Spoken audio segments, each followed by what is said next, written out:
राजयोग meditation है, एक ऐसी विधि जिससे हम हर परिस्थिति में श्रेष्ठ संकल्प करते हैं। क्योंकि हमारी सोच, संकल्प मतलब हमारी सोच, हमारी थॉट्स, वो दूसरे के व्यवहार पर आधारित नहीं होती है।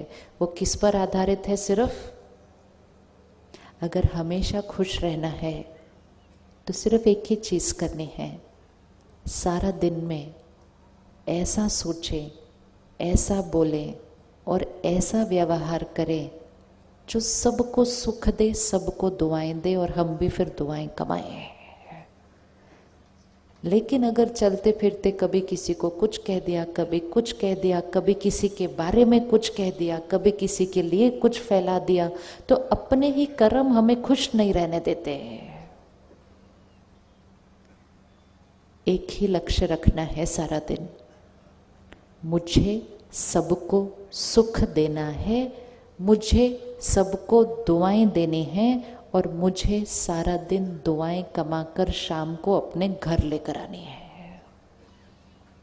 जितना हम धन कमाने का ध्यान रखते हैं उतना हमें दुआएं कमाने का ध्यान रखना है। जब हम धन कमाते हैं हम अपने परिवार को साधन लाके देते हैं, सामान लाके देते हैं। जब हम दुआएं कमा कर लाएंगे हम अपने परिवार को खुशी, सेहत और रिश्ते बनाएंगे। किसी को दर्द देकर, किसी को दुख देकर घर आएंगे तो उनका दुख भी तो हमारे घर आएगा सारा दिन। फिर हम कहते पता नहीं किसकी नजर लगी, प्रॉब्लम पे प्रॉब्लम ही आती जा रही है घर के अंदर। किसी की नजर नहीं लग सकती हमें, हमारे ही कर्म का रिटर्न हमारे पास आता है। भाग्य बदलना है, प्रॉब्लम्स को खत्म करना है, विघ्न जो आए हैं उनको खत्म करना है, तो अपने कर्मों को ऊंचा उठा लो। आसपास के लोग अलग अलग तरह व्यवहार करेंगे, कर्म भी करेंगे। युग ही कौन सा चल रहा है, इसको कलयुग कहते हैं दुनिया वाले। रोज सुबह अखबार पढ़ो, ऐसी चीज देखने को मिलती है तो मन कहता है ये तो घोर कलयुग है। बोलते हैं ना घोर कलयुग है, तो घोर कलयुग है। वो घोर कलयुग उनके लिए है जो कलयुगी संस्कारों से जीवन जी रहे हैं। लेकिन उसी कलयुग के अंदर रहते हुए अगर हमने अपने संस्कार ऊपर उठा लिए तो उसी युग में रहते हुए हमारे लिए सतयुग चल रहा होगा। ये हमारी चॉइस है। कलयुग और सतयुग कोई सृष्टि पर थोड़ी है, कलयुग और सतयुग तो यहाँ है। अगर मैंने नफरत की, ईर्ष्या की, गुस्सा किया तो मेरा जीवन कलयुग में है। अगर मैंने क्षमा किया, दुआएं दी दूसरे को, उसने गलत किया, मैंने प्यार से बात की, उसने फिर गलत किया, मैंने प्यार से बात की, वो कलयुग में रहेंगे, हम सतयुग में रहेंगे, सामने सामने रहेंगे, लेकिन युग ही अलग अलग होंगे हमारे। तो ये तो हमें चूज करना है कि हमें कौन से युग में रहना है। जो देने वाली आत्मा होती है, देने वाले को क्या कहते हैं? देने वाले को क्या कहते हैं? देने वाले को कहते हैं देवी देवता, देने वाला। हम सब जिनकी भी पूजा करते हैं वो देने वाली आत्माएं थी। प्रकृति में भी जिस चीज की पूजा करते हैं वो देने वाले की पूजा करते हैं। प्रकृति में हम किस किस की पूजा करते हैं? किसकी पूजा करते हैं हम प्रकृति में? सूर्य की पूजा करते हैं, जल की पूजा करते हैं, अग्नि की पूजा करते हैं, और किसकी पूजा करते हैं? गाय की पूजा करते हैं, तुलसी की पूजा कर। ये सब चीजों किसकी पूजा कर रहे हैं? जो देता है। लेने वाले की पूजा नहीं होती, देने वाले की पूजा होती है। विच मीन्स देने वाला अपने ही संस्कारों से और कर्मों से इतना ऊंचा उठ जाता है कि सामने वाला उसको नमन करेगा, क्योंकि वो देने वाली आत्मा है। सतयुग मतलब देने वाला युग, और कलयुग मतलब, अब कलयुग मतलब लेने वाला भी नहीं है, कलयुग मतलब छीनने वाला युग हो गया है। स्वास्तिक ड्रॉ करते हैं, मन में एक बार स्वास्तिक ड्रॉ करो। अभी रोज ड्रॉ करते हैं ना शुभ का चिन्ह, स्वास्तिक कैसे ड्रॉ करते हैं? एक लाइन ऐसा, ऐसा गया नीचे, इधर लाइन, इधर लाइन, 4 भाग बन गए तो स्वास्तिक है। स्वास्तिक मतलब स्व का अस्तित्व, ये हमारा चिन्ह है। इसमें 4 भाग है। अब 4 भाग को चेक करना।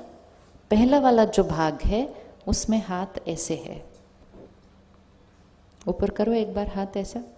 ये हाथ, ये पहला वाला भाग है। ऐसे वाले हाथ को क्या कहेंगे?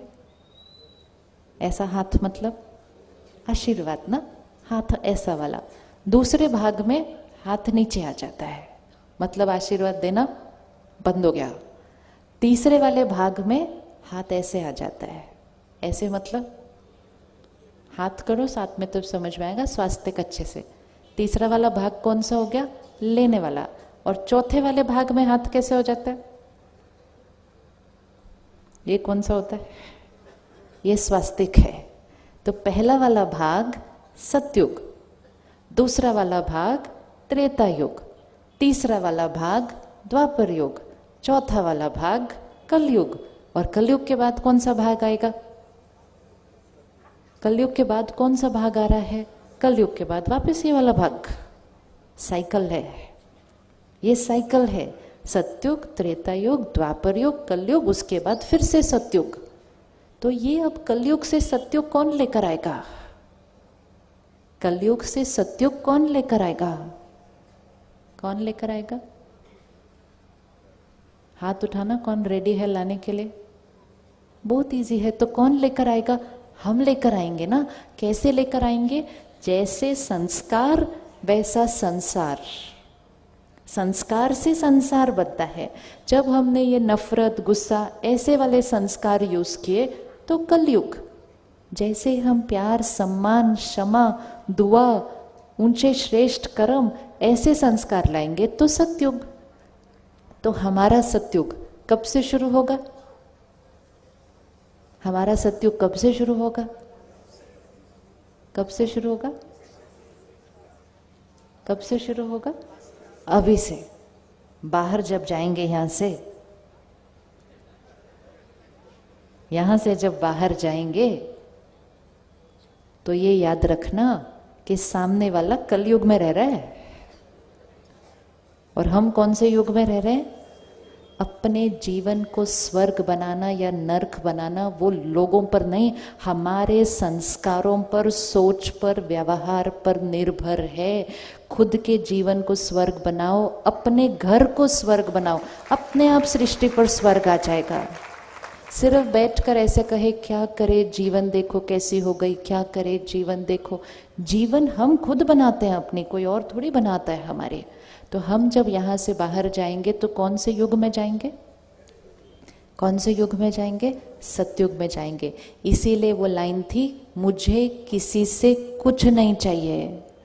क्योंकि हम इस युग में नहीं, इस युग में नहीं, इस युग में नहीं, हम कौन से युग में? हम इस युग में हैं। अब जब भी शुभ ड्रॉ करेंगे ना चिन्ह, तो ड्रॉ करते हुए समझ से ड्रॉ करना है। ये सतयुग है, ये त्रेता है, द्वापर है, कलयुग है, अब सतयुग है।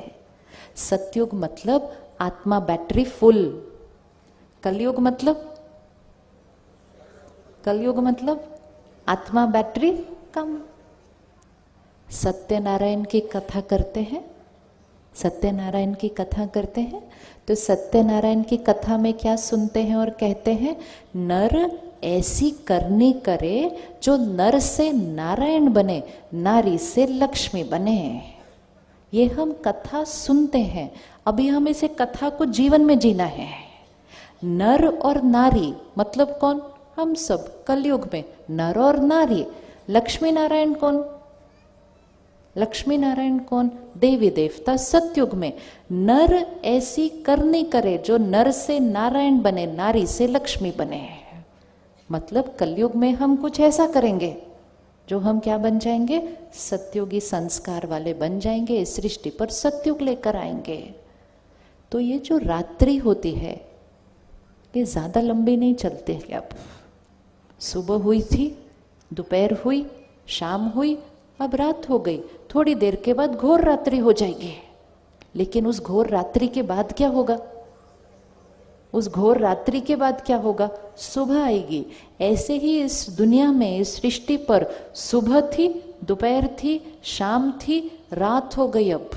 और अब तो रात नहीं है, अब तो घोर रात्रि है। लेकिन वो जो 3-4 बजे का टाइम होता है ना, 3-4 बजे का टाइम, वो 3-4 बजे का वो टाइम होता है जो कुछ लोगों के लिए रात्रि होती है, कुछ लोगों के लिए उठने का टाइम हो जाता है।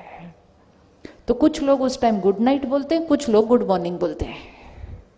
होता है ना, कुछ लोग आजकल 4 बजे सोने जाते हैं और कुछ लोग आज 4 बजे उठ रहे होते हैं। अब हमें ये डिसाइड करना है हम सोने वाली साइड पे हैं या उठने वाली साइड पर है। सोना मतलब अज्ञान की नींद में सोना, कि उसने ऐसा किया तो बुरा तो लगना ही था, गुस्सा तो आना ही था, अहंकार, ये सोने वाली साइड है। और जागने वाली साइड जागरण, अज्ञान नींद से जाग कर कहेंगे मेरी सोच, मेरा स्वभाव, मेरा संस्कार मेरा है, मैं देने वाली आत्मा, मैं सत्योगी आत्मा। अपने आप को आज से एक बार भी नहीं कहना कि हम कलयुग में रहते हैं। हम कौन से युग में रहते हैं? हम कौन से युग में रहते हैं? तो एक बार बोलते हैं मैं सत्योगी आत्मा हूं। बोलते हुए अच्छा लग रहा है? बोलते हुए अच्छा लग रहा है? जीते हुए कितना अच्छा लगेगा। जो चीज़ बोलने में इतनी अच्छी लगती है वो जीवन में जीने में कितनी अच्छी लगेगी। और जब एक आत्मा सत्योगी बनती है तो उसका प्रभाव आसपास सब पे इतना पड़ता है कि दूसरा भी सत्युग साइड पे शिफ्ट होना शुरू हो जाता है। आप देखो घर में अगर एक उठ जाए जल्दी, एक जब जल्दी उठता है तो क्या होता है? एक उठता है ना, पहले तो एक ही उठता है ना, हर घर के अंदर सारे इकट्ठे नहीं उठते, पहले एक जना उठता है। तो जब एक उठता है तो वो कुछ कुछ करना शुरू करता है, तो दूसरे वाले कोशिश करते हैं कि कंबल अपने सिर पे डाले, आवाज नहीं आए। कहते हमें तो सोने दो ना आराम से, लेकिन हम अपना काम करना शुरू कर देते हैं। अब वो वाला टाइम थोड़ा सा रिस्की होता है। या तो जो जाग रहे है उसको भी वो खींच के सुला देते, भाई तू सो जाए 1 घंटा ताकि हमें भी सोने दे। या फिर जो जागा हुआ होता है वो कुछ ऐसा ऐसा करता है कि जो सोए हुए होते हैं उनको भी जगा देता है। तो जब आप कल जाएंगे, मंडे है ना कल आप जाएंगे, लोग अलग तरह से व्यवहार करेंगे, कोई कुछ करेगा, ऑफिस में कोई कुछ कहेगा, उनके साथ वो सोए हुए हैं, मतलब वो कलयुग साइड पे है। अगर हमने भी गुस्सा कर दिया मतलब हम भी सो गए। लेकिन अगर हम जागे हुए रहे, जागरण हम कहते हैं ना, जागरण, जागरण मतलब जागे हुए, तो जागे हुए वाला शांत रहेगा, उसी बात को सम्मान से बोलेगा तो सामने वाला भी शांत हो जाएगा, मतलब हमने उसको भी जगा दिया। या तो हम उसको जगाते हैं या तो हम अशांत हो जाते हैं तो वो हमें सुला देता है। तो अब हम सोने वाले नहीं, हम जागने वाले सत्योगी आत्मा है, देने वाली आत्मा है।